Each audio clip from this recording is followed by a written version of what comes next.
Pero ¿qué pasa con Nicky Cruz? Alguien le predica el Evangelio. Y este hombre se encuentra con Jesucristo. ¿Qué pasa ahora?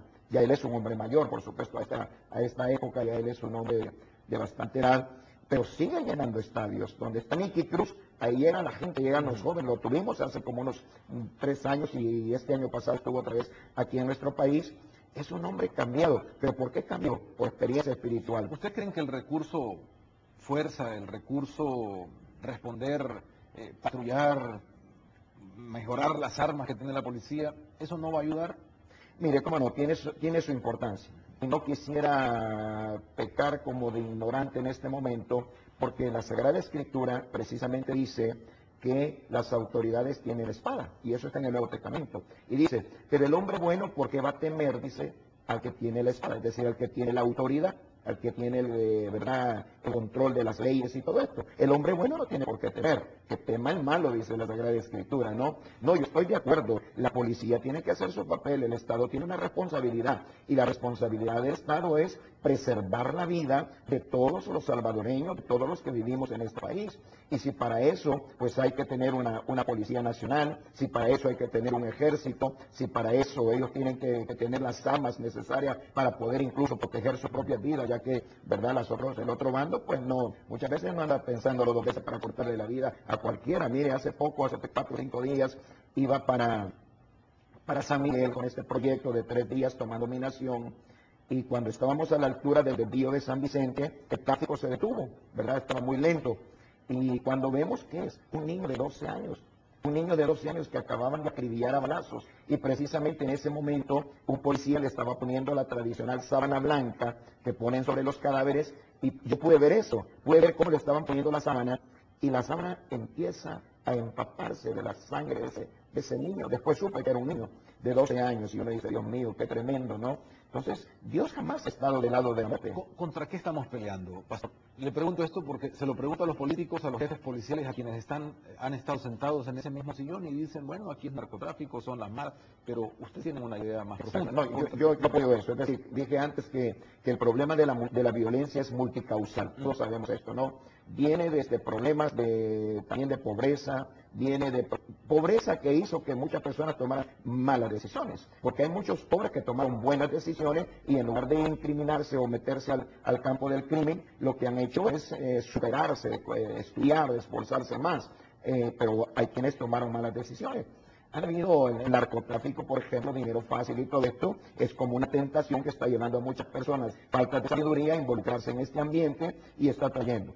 Y todo eso nosotros lo creemos, lo apoyamos. La desintegración familiar, otro de los grandes factores que ha generado violencia. Y mientras no atendamos el asunto de la familia tal como se debe atender, esas familias deterioradas seguirán siendo un semillero que nos seguirá produciendo este tipo de personas, adolescentes, jóvenes y aún adultos, que se van a sumergir en el campo de la delincuencia.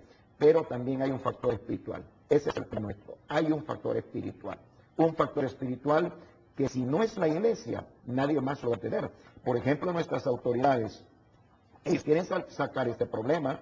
Si mientras no salgamos de este problema, de alguna forma ellos están siendo confrontados por la situación y de alguna manera tienen un desgaste. Ellos lo quieren solucionar, pero dice el apóstol Pablo, dice, el hombre natural, dice, no discierne las cosas espirituales. Entonces no las entiende. Nosotros les decimos a nuestras autoridades, les decimos, miren, hay un problema espiritual, pero pareciera que no se le da la importancia de vida porque no disciernen ese problema espiritual. Entonces, ¿quién más que la iglesia? En cualquiera de sus denominaciones. Yo, por ejemplo, estoy llamando a que el mundo católico nos acompañe en estos 3 días de oración. No tiene que ir a una iglesia evangélica, no tiene que ir a una actividad. Allí donde se congregan, ¿por qué no nos humillamos delante de Dios? ¿Por qué no buscamos el rostro de Dios? ¿Por qué no proclamamos que el Señor de este país es Jesucristo? ¿Por qué no hacemos a Dios más real en la vida de nuestra sociedad? Ese es el punto que nosotros agregamos. Ese es el valor agregado que la iglesia evangélica le está presentando a las causales y también a la solución del problema de la violencia. Vamos a hacer una pausa, doctor. Enseguida volvemos para platicar sobre la propuesta en sí, para contrarrestar desde lo espiritual esto que ustedes están observando y que yo creía vale la pena ponerlo en práctica, por supuesto que sí. Enseguida volvemos.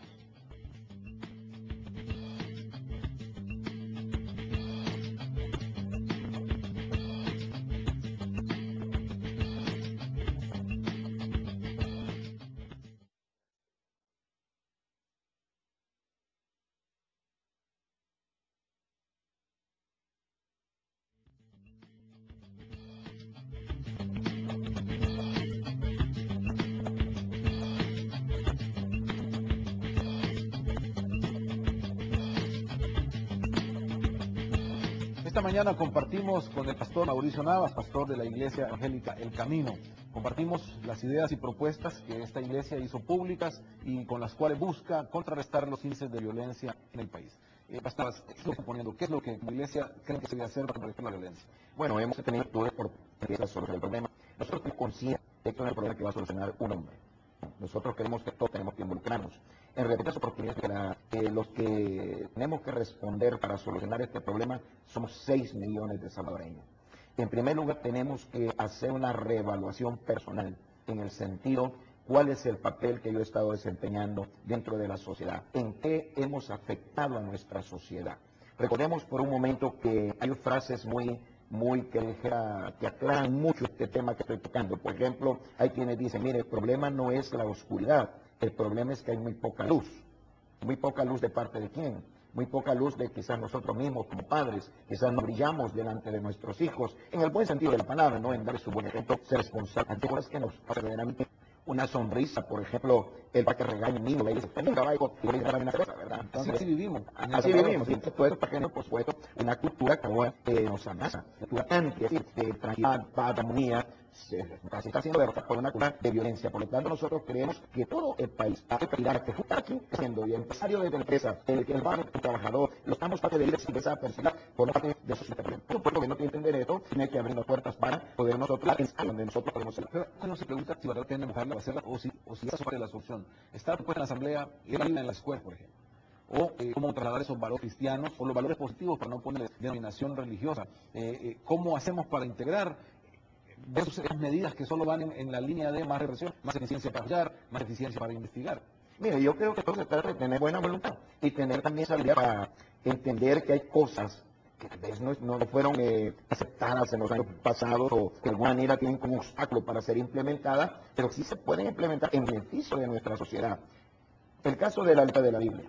Se ha peleado de una manera tremenda, se ha luchado de una manera muy extraordinaria para lograr que se lea la Biblia en las escuelas. No se está pidiendo que se den clases de Biblia, no, sino que se lea la Biblia.